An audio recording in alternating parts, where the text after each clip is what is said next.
नमस्कार, सत्यहिंदी.com में आपका स्वागत है। एक नजर अब तक की सुर्खियों पर। कांग्रेस के पूर्व अध्यक्ष राहुल गांधी ने ओलंपिक में पदक जीतने वाले खिलाड़ियों के पुराने ट्वीट्स निकालकर पीएम मोदी पर तंज कसा। राहुल ने इंस्टाग्राम और फेसबुक पर बजरंग पुनिया, नीरज चोपड़ा के उन ट्वीट्स के स्क्रीनशॉट्स लगाए हैं जिनमें वो हरियाणा सरकार से वो उस इनाम राशि को मांग रहे हैं जो उनको पहले देने का वादा किया गया था। एक खबर में लिखा है कि 4 साल बाद भी हरियाणा के ओलंपियन अपनी इनाम राशि का इंतजार ही कर रहे हैं। तभी राहुल ने लिखा है कि खिलाड़ियों को बधाई के साथ साथ उनका हक भी मिलना चाहिए, ना कि खेल बजट में कटौती। राहुल ने आगे लिखा है कि फोन कॉल का वीडियो बहुत हुआ, अब इनाम की राशि भी दो। प्रधानमंत्री नरेंद्र मोदी ने आज संयुक्त राष्ट्र सुरक्षा परिषद की बहस की अध्यक्षता की। इस दौरान उन्होंने अपने संबोधन में कहा कि विभिन्न देशों के बीच समुद्री व्यापार की बाधाओं को दूर किए जाने की जरूरत है।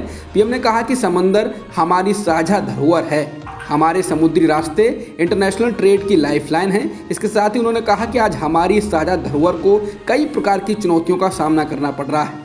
पायरेसी और आतंकवाद के लिए समुद्री रास्तों का दुरुपयोग हो रहा है, इसको दूर किया जाना चाहिए। सरकार ने संसद में कहा है कि पेगासस सॉफ्टवेयर खरीदने के लिए इजरायली कंपनी NSO से कोई सौदा नहीं किया गया है। ये अहम इसलिए है कि इजरायली कंपनी ये कह चुकी है कि वह सिर्फ सरकारों या उसकी एजेंसियों को ही पेगासस सॉफ्टवेयर देती है। राज्य रक्षा मंत्री ने मंगलवार को राज्यसभा में CPIM सदस्य डॉक्टर V शिवदासन के एक सवाल के जवाब में ये कहा है। डॉक्टर शिवदासन ने सरकार से सवाल किया था कि क्या सरकार ने पेगासस सॉफ्टवेयर खरीदने के लिए NSO टेक्नोलॉजी से कोई सौदा किया है, यदि हाँ तो उसे विस्तार से बताया जाए। मंत्री ने लिखित जवाब दिया जिसमें कहा गया है कि रक्षा मंत्रालय ने NSO टेक्नोलॉजी से ऐसा कोई सौदा नहीं किया है। देश की संसद से कुछ दूरी पर ही मुसलमानों के खिलाफ जो नारे लगे हैं उससे सारी दुनिया में इस संवैधानिक मुल्क की बदनामी हुई है। बीजेपी के नेता अश्विनी उपाध्याय की ओर से आयोजित कार्यक्रम में मुसलमानों के नरसंहार की बात कही गई, लेकिन सवाल सबसे पहले खड़ा हो रहा है दिल्ली पुलिस पर कि जब ये लोग नारेबाजी कर रहे थे तो वह कहाँ थी। अब दिल्ली पुलिस ने उन लोगों के खिलाफ FIR दर्ज कर ली है जिन्होंने रविवार को जंतर मंतर पर एक रैली में मुसलमान विरोधी नारे लगाए। इसमें धारा 153A के तहत विभिन्न समुदायों के बीच वैमनस्य फैलाने का आरोप लगाया गया है। दिल्ली के जंतर मंतर पर रविवार को जिस मार्च में मुस्लिमों के खिलाफ नफरत उगली गई उसमें जय श्री राम के नारे लगवाने के लिए पत्रकार को कथित तौर पर डराया धमकाया गया और उनसे धक्का मुक्की की गई। पत्रकार उस मार्च की रिपोर्टिंग कर रहे थे, तभी उसमें शामिल लोगों की भीड़ ने उन्हें घेर लिया। नेशनल दस्तक वेबसाइट से जुड़े पत्रकार अनमोल प्रीतम ने आरोप लगाया है कि इसके बाद उन्हें डरा धमकाकर जय श्री राम बुलवाने की कोशिश की गई और जब उन्होंने ऐसा करने से इनकार किया तो उनके साथ धक्का मुक्की भी की गई। जलवायु परिवर्तन को लेकर संयुक्त राष्ट्र ने बड़ी चेतावनी दी है जो कि मानवता के लिए एक संकट बताया जा रहा है। इसको लेकर एक रिपोर्ट में कहा गया है कि धरती का तापमान एक दशक पहले ही यानी 2030 में ही 1.5 डिग्री सेल्सियस तक बढ़ जाएगा। रिपोर्ट में कहा गया है कि इस बढ़ते तापमान के कारण दुनिया भर में भयंकर आपदाएं आने वाली हैं। रिपोर्ट में कहा गया है कि जिस प्रकार से तापमान बढ़ रहा है उसके कारण सिर्फ 2 दशकों में ही तापमान की सीमाएं टूट चुकी हैं। इसके अलावा रिपोर्ट में यह भी कहा गया है कि शताब्दी के अंत तक समुद्र का जल स्तर लगभग 2 मीटर तक बढ़ सकता है। धनबाद जज उत्तम आनंद की कथित हत्या के मामले की CBI जांच झारखंड हाईकोर्ट के मुख्य न्यायाधीश की निगरानी में होगी। सुप्रीम कोर्ट ने सोमवार को कहा है कि वह इस मामले में CBI जांच की प्रगति की साप्ताहिक निगरानी करेंगे। भारत के मुख्य न्यायाधीश NV रमन्ना, जस्टिस विनीत सरन और जस्टिस सूर्यकांत इस मामले की सुनवाई कर रहे थे। उत्तम आनंद की कथित हत्या की खबर आने पर 30 जुलाई को सुप्रीम कोर्ट ने इस मामले का स्वतः संज्ञान लिया था और झारखंड के मुख्य सचिव और DGP से जांच पर 1 हफ्ते में रिपोर्ट मांगी थी। तब राज्य सरकार ने विशेष जांच दल यानी SIT गठित की थी। SIT की जांच की प्रक्रिया को लेकर झारखंड हाईकोर्ट ने सवाल उठाए थे। हालांकि बाद में राज्य सरकार ने इस मामले की CBI जांच की सिफारिश की थी।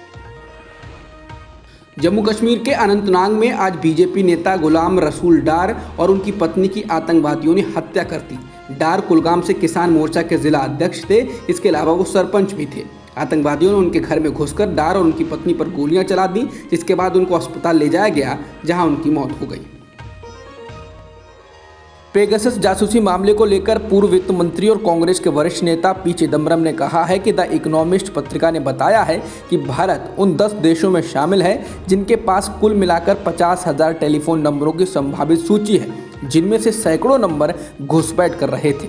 NSO समूह ने स्वीकार किया है कि उसके ग्राहक के रूप में 40 देश और 60 एजेंसियां हैं।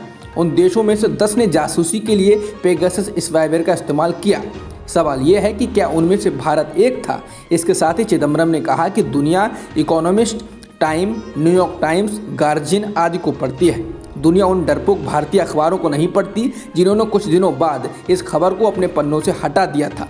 चिदम्बरम ने कहा कि अब उनकी उम्मीदें सुप्रीम कोर्ट पर टिकी हैं। खेल रत्न पुरस्कार से राजीव गांधी के नाम हटाने को लेकर शिवसेना ने पीएम मोदी पर निशाना साधा है। शिवसेना ने अपने मुखपत्र सामना में कहा है कि राजीव गांधी का नाम नहीं चाहिए, इसलिए ध्यानचंद का नाम देना ये द्वेष की राजनीति है। ध्यानचंद के नाम पर और एक बड़ा पुरस्कार घोषित किया जा सकता था। वैसा हुआ होता तो मोदी सरकार की वाहवाही हुई होती। शिवसेना ने कहा कि अब बीजेपी के राजनीतिक खिलाड़ी ऐसा कह रहे हैं कि राजीव गांधी ने कभी हाथ में हॉकी का डंडा पकड़ा था क्या। उनका ये सवाल वाजिब है, परंतु अहमदाबाद के सरदार पटेल स्टेडियम का नाम बदलकर नरेंद्र मोदी के नाम पर किया तो क्या मोदी ने क्रिकेट में ऐसा कोई कारनामा किया था। अरुण जेटली के नाम पर भी दिल्ली के स्टेडियम का नामकरण किया गया, वहां भी वही मानक लगाया जा सकता है। ऐसे सवाल लोग पूछ रहे हैं। आज प्रधानमंत्री किसान सम्मान निधि योजना के तहत किसानों के लिए 9वीं किस्त भी जारी कर दी गई है। इसके तहत किसानों के खाते में 2000 रुपये पहुंचेंगे। केंद्र सरकार ने 2019 को पीएम किसान सम्मान निधि योजना की शुरुआत की थी, जिसके तहत किसानों को आर्थिक मदद दी जाती है। हवाई हमलों के बावजूद अफगान सेना तालिबान के साथ लड़ाई में बुरी तरह पिछड़ रही है और एक के बाद एक इलाके इसके हाथों से निकलते जा रहे हैं। रविवार को तालिबान ने उत्तरी शहरों कुंदूज, सरेपुल और तालुकान पर कब्जा कर लिया। ताजिकिस्तान से सटे प्रांत निमरूज की राजधानी जरंज पर उनका कब्जा 2 दिन पहले यानी शुक्रवार को ही हो गया था। वहीं राष्ट्रीय अफगान सेना ने कहा है कि इन चारों शहरों को जल्द ही तालिबान के कब्जे से छुड़ा लिया जाएगा। अब तक की खबरों में इतना ही। बाकी खबरों के लिए बने रहिए सत्यहिंदी.com के साथ। सत्य हिंदी का ऐप डाउनलोड करें गूगल प्ले स्टोर पर।